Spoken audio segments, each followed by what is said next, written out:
हिमालय गुरुकुल पाठशाला प्रेजेंट करता है स्वामी चित्प्रकाशानंद महाराज उर्फ मौनी बाबा की तप यात्रा के बारे में।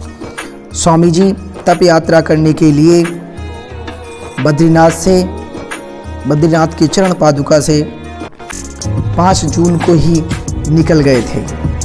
स्वामी जी सतोपंथ में अब 4 महीना रहेंगे, जहाँ पर वो सतोपंथ लेक के पास में चट्टानों की गुफा के बीच में रह करके तपस्या करेंगे। आपको सतोपंथ के बारे में थोड़ा सा बता दें। सतोपंथ एक ग्लेशियर है। आपको बताते चलें कि यहीं से अलकनंदा हिमालय से बाहर निकलती और आगे बढ़ते हुए माड़ा गांव, जो कि भारत का तिब्बत की ओर से पड़ने वाला पहला गांव है, जहां पर अलकनंदा में सरस्वती नदी मिलती है। सरस्वती नदी वर्तमान में सिर्फ यहीं तक दिखाई देती है, उसके बाद सरस्वती नदी लुप्त हो जाती है। अलकनंदा नदी जो है बद्रीनाथ मंदिर के बगल से बहती हुई आगे बढ़ जाती है। आपको बताते चलें कि सतोपंथ एक ट्रैक है, जहां आप गर्मी में इनर लाइन परमिट लेकर के ही जा सकते हैं। इनर लाइन परमिट लेने की ज़रूरत इसलिए पड़ती है क्योंकि यह पूरा आर्मी क्षेत्र है। चीन की ओर से पड़ने वाला यह सीमा क्षेत्र पड़ता है, इसी कारण से यहाँ पर इनर लाइन परमिट लेना पड़ता है।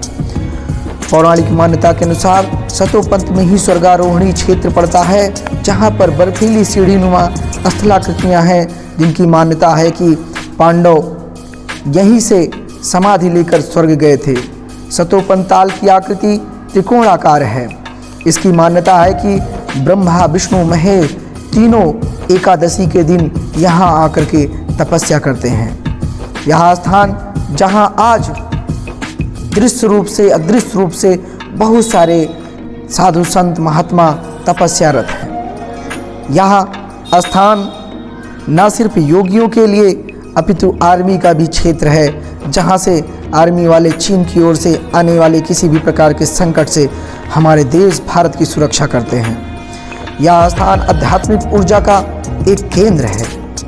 सतोपंथ में टेम्परेचर बहुत ही कम रहता है, लगभग हमेशा माइनस में रहता है, और यहाँ बर्फबारी हमेशा लगभग होती रहती है। यहाँ पर रहना अपने आप में एक तपस्या है।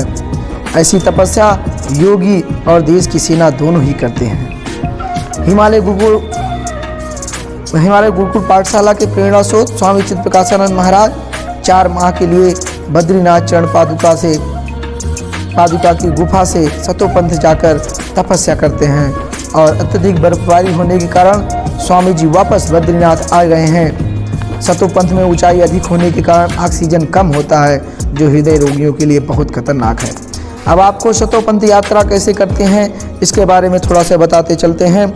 सतोपंथ यात्रा करने के लिए आपको सबसे पहले हरिद्वार से ऋषिकेश जाना पड़ेगा। ऋषिकेश से बस पकड़ करके आप सीधे कर्णप्रयाग होते हुए बद्रीनाथ पहुँचें। बद्रीनाथ में आप ठहरें। बद्रीनाथ से फिर आपको माड़ा गांव जाना पड़ेगा। माड़ा गांव से ही जिधर से अलकनंदा बह करके आ रहे हो उसके विपरीत साइड से आप बाएं साइड से होते हुए आगे बढ़ते जाएं, क्योंकि 15,100 फीट ऊपर सतोपंथ लेक है। आप सबसे पहले आपको रास्ते में माड़ा गांव के बाद वसुधारा मिलेगा, फिर आगे लक्ष्मी वन मिलेगा, जहां पर बद्रीनाथ जी जब तपस्या करने के लिए बद्रीनाथ आ गए थे तो लक्ष्मी जी वहीं बद्री एक बेर के वृक्ष के नाम से उसी वन में रहने लगी थी, इसीलिए उस वन का नाम लक्ष्मी वन पड़ गया है। लक्ष्मी वन में आपको भोजपत्र के बहुत सारे पौधे मिलेंगे, जिससे पहले शास्त्रों की रचना होती थी जिसमें। उसके बाद आप लक्ष्मी वन के आगे जैसे बढ़ेंगे आगे आपको सहस्त्रधारा मिलेगा। सहस्त्रधारा में क्या है कि सहस्त्रधारा में सैकड़ों धाराएं जलप्रपात के रूप में नीचे गिरती हैं। उसके बाद आप चक्रतीर्थ पहुंचेंगे।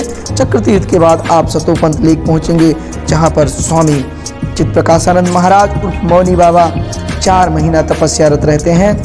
आप जब कभी भी वहां जाएं स्वामी जी से मिल सकते हैं। स्वामी जी की यह तप यात्रा विगत कई सालों से लगातार हिमालय के बीच में चल रही है।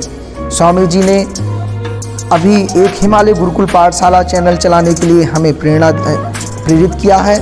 हम उसी के थ्रू आपको हिमालय के बारे में, विभिन्न स्थलों के बारे में बताएंगे जहां पर योगी तपस्वी रह करके तपस्या करते हैं और जिनका प्रतिफल है कि हमारा देश आज सांस्कृतिक रूप से, आध्यात्मिक रूप से पूरे विश्व को जागृत करता है और स्वयं जागृत है।